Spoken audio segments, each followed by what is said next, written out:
Olá, o meu nome é Paulo Cogos, esse vídeo é uma defesa da liberação das drogas. Eu sou moralmente contra as drogas, nunca cheirei, nem fumei, nem bebi, mas isso não me dá o direito de agredir os outros. Se uma pessoa tem um pé de maconha, ele é propriedade privada dela, o corpo é dela, ela coloca o pé de maconha, ela consome o que ela quiser, e uma proibição seria uma agressão ao seu direito de propriedade e liberdade, e por mim, o argumento acabaria aqui. Ludwig von Mises nos alertou para o perigo de dar para o Estado o poder de controlar o que as pessoas podem ou não consumir. Isso geraria uma escalada da repressão. Ele poderia proibir álcool, hambúrgueres ou qualquer coisa que não fosse uma ração pré-definida pelo Estado, ou te obrigar a fazer exercício físico em frente a uma teletela do livro 1984. Lew Rockwell faz uma brilhante analogia com o divórcio, que é imoral, que causa muito mais dano para as famílias do que as drogas, mas uma lei que proibisse o divórcio seria desastrosa. O Estado poderia interferir na vida privada como nunca antes, vigiando baladas, festas, exigindo certificado de casamento para entrar no motel. E é o que acontece na guerra contra as drogas, que está corroendo as nossas liberdades e a nossa privacidade financeira, se intrometendo na nossa vida privada, invadindo barraco e favela, invadindo nossos carros. Vejam as metanfetaminas, era um remédio como outro qualquer, foi proibido. O Estado começou a regular as farmácias. Os remédios ficam para trás dos balcões, o que prejudica o idoso, regula o estoque das farmácias, o que aumenta o preço, prejudicando o pobre, proíbe ingredientes para remédio da gripe e até rastreamento eletrônico dos clientes que compram remédio para gripe. Economia da proibição. Prostituição, agiotagem, jogo do bicho, narcóticos, sindicatos, o que todos eles têm em comum? Além de serem antros de violência, eles são proibidos ou fortemente regulamentados pelo Estado. Não acontece isso no mercado de queijo, mas se o queijo fosse proibido, só foras da lei estariam nesse mercado. Exemplo histórico. De 1919 até 1933, nos Estados Unidos, vigorou a lei seca, proibição do álcool. Os comerciantes honestos saíram do setor e ficou gente como Al Capone, que mandou metralhar o seu concorrente Bugs Moran em 1929 no famoso massacre de St. Valentine. Hoje isso é impensável. Ninguém imagina o CEO da Heineken mandando metralhar o CEO da Budweiser. Hoje o álcool é liberado. E para vocês verem, o Al Capone não foi preso por isso. Ele foi preso por sonegar imposto. Dá para ver qual é o interesse do Estado nisso. Como que os piores ficam no negócio? O Estado proíbe, aumentam-se os riscos, as barreiras à entrada, a oferta cai e o preço dispara. Menos ofertantes. As margens de lucro disparam, a margem da cocaína, por exemplo, é de 17.000%. E ficam as pessoas mais propensas ao crime, à ilegalidade, as pessoas mais capazes de sobreviver no submundo do crime por serem mais inescrupulosas. Não podendo recorrer a meios lícitos de resolução de conflito como os tribunais, elas recorrem à violência e acontece uma militarização da indústria proibida. E aí nós vemos as guerras no México, no Rio de Janeiro.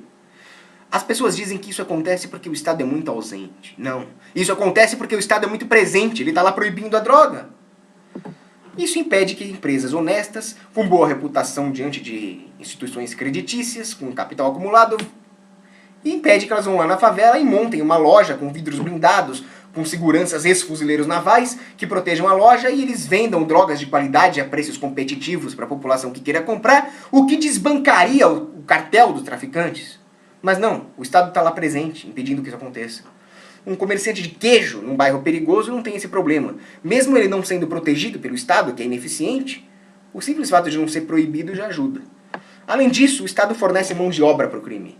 Com as suas leis trabalhistas, regulações, impostos, ele cria escassez artificial de mão de obra no mercado lícito e ele flui para o mercado ilícito. E esse mercado violento é um mercado dos sociopatas. É uma meritocracia avessa, onde o mais violento, o mais criminoso se dá bem.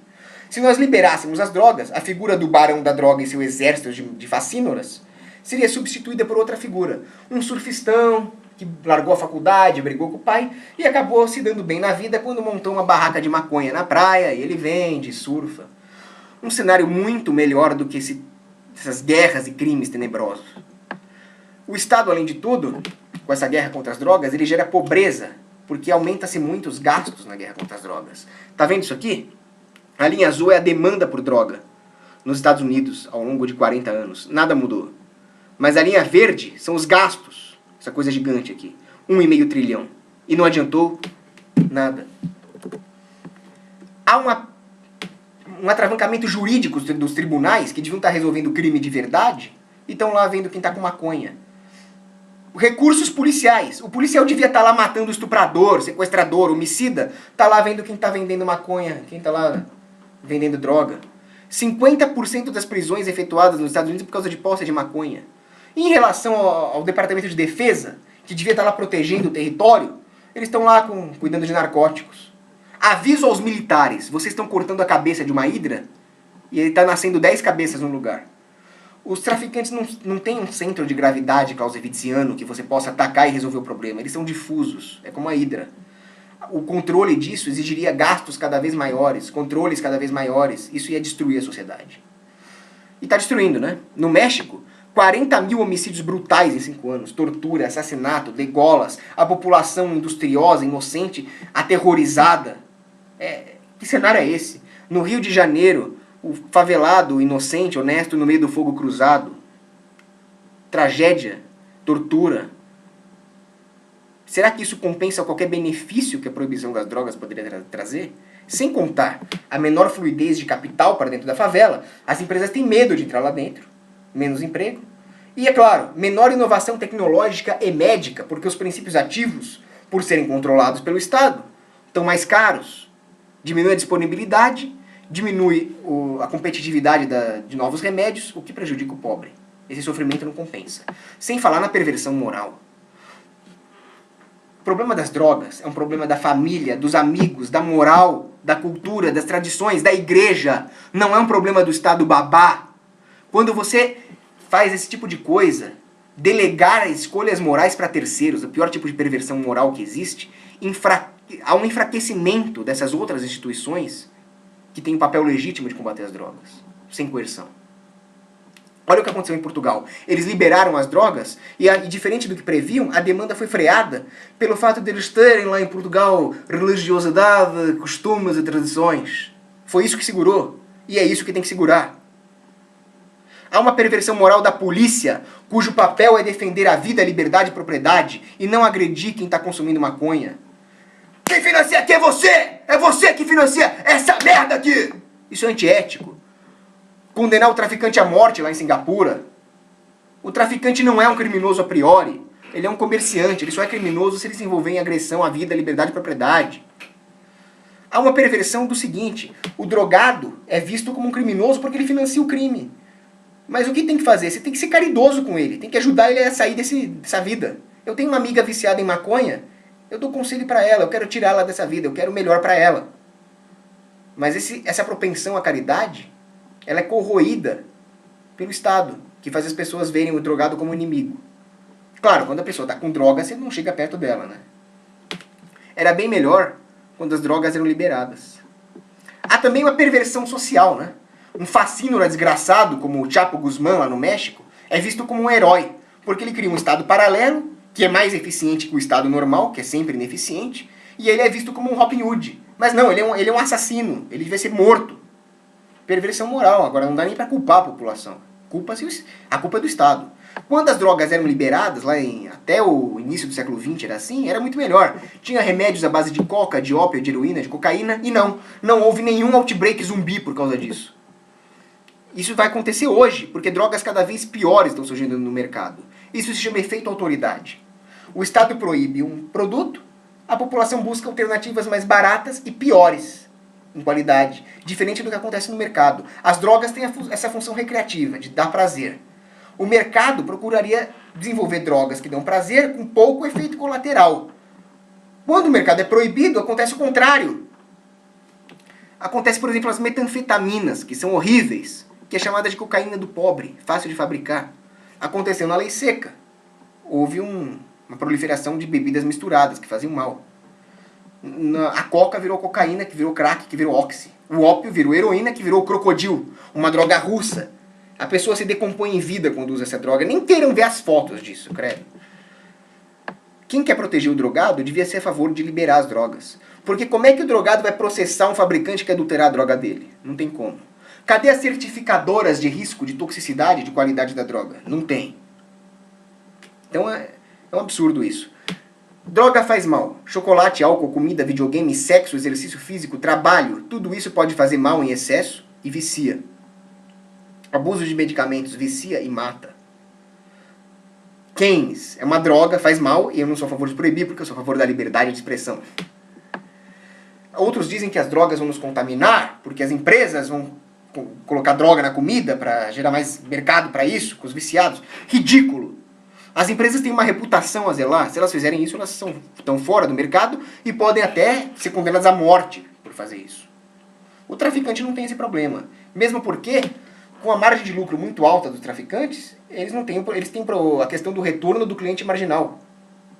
Eles não têm escrúpulos em arregimentar mais clientes, matando o concorrente ou contaminando crianças, porque o retorno é muito alto e o custo marginal de se eliminar um concorrente é muito baixo. É só mandar matar e não pega nada. Num livre mercado as empresas não vão poder fazer isso. Por falar em criança, vai poder vender droga para criança? Não. Eu até provoco os libertários nisso. Não. Vai ser proibido vender drogas para as crianças, assim como pedofilia vai ser proibido. Faça uma analogia com a prostituição. Quando a prostituição era liberada, tinha lá os bordéis chiques, os magnatas iam, não tinha problema nenhum, mas o fantasma horrendo e tenebroso da prostituição infantil só foi acontecer com a proibição ou forte regulamentação da prostituição. Faça uma analogia com as drogas e você vai ver onde as crianças estão mais protegidas. Outros vão argumentar que vai ter um outbreak zumbi, o preço vai cair, a demanda vai aumentar. Sim, o preço vai cair, a demanda vai aumentar. Mas vai haver menor demanda por essas drogas pesadíssimas. Além disso, vai ter menos propensão a roubar a família para comprar droga e vai desaparecer por completo a questão da dívida com o tráfico. E o Rockwell disse que tem 4 categorias de pessoas. As que nunca usam drogas, sem problemas. As que usam drogas muito de vez em quando, sem problemas. As que usam drogas e estão abusando e correm o risco de ficar viciadas. Isso é um problema, como eu já falei, das instituições informais. E a quarta é o pessoal que usa crocodilo. Esses vão morrer e não há nada que nós possamos fazer em relação a isso. Aí tem a posição política da direita, que quer matar viciados e traficantes. Eu não vou nem comentar, isso é antiético, isso é crime. E tem a posição da esquerda, que também defende um crime, que é subsidiar o vício. Eles acham que tem que ter tratamento público para drogado. Isso é ridículo, não tem. Eles querem pegar o dinheiro de famílias responsáveis que souberam educar os filhos para subsidiar o vício, aumentando o problema, com dinheiro roubado. Sem comentários para a esquerda. Bom, vai sobrecarregar a saúde pública. Primeiro que não devia ter saúde pública, a saúde devia ser privada. Ela é um bem econômico. Segundo que existem outras saídas, mesmo havendo saúde pública. Você não cobre overdose no sistema de saúde pública, que seja. Não justifica todo esse cenário tenebroso da proibição das drogas. Finalmente, tem gente que vai falar que o drogado vai roubar para comprar droga. Bom, ele também rouba por causa de joia, celular, carro. Você quer proibir tudo isso também? O drogado é uma ameaça, ele vai sair aí por aí causando acidente de trânsito. Álcool, sono, estresse causam um acidente de trânsito. Não fazer curso de direção evasiva também aumenta a propensão. Que tipo de sociedade totalitária uma pessoa que fala isso está defendendo? Existem outros jeitos de se coibir isso, com seguradoras e, o melhor de tudo, com as ruas totalmente privadas que fazem a lei que elas quiserem. Agora, se liberar as drogas, essa maravilha toda, por que não liberam? Primeiro, porque tem o interesse do Estado em relação ao fisco. Eles vivem de imposto, eles são parasitas. E aí aumenta-se os impostos. As agências de defesa do Estado, defesa entre mil aspas, elas usam a guerra contra as drogas como lobby para aumentar o seu próprio orçamento. Quem assistiu o filme Tropa de Elite 2 vê o problema da aliança entre o Estado e o tráfico para conseguir votos, currais eleitorais. E finalmente tem o interesse das grandes corporações. O cânhamo já foi usado para fabricar vela de navio, corda de navio, indústria papeleira e até substituto de petróleo. As corporações petrolíferas, madeireiras, algodoeiras têm todo o interesse em manter as drogas proibidas. E, é claro, o interesse das indústrias de cigarro e álcool que não querem mais um concorrente direto no setor. Portanto, se você quer proteger o seu filho, que ele viva num mundo de liberdade, num mundo onde ele realmente que ele esteja protegido pelas instituições informais, pela igreja, pela família, seja a favor de liberar as drogas. O corpo é seu, o problema é seu. Um abraço.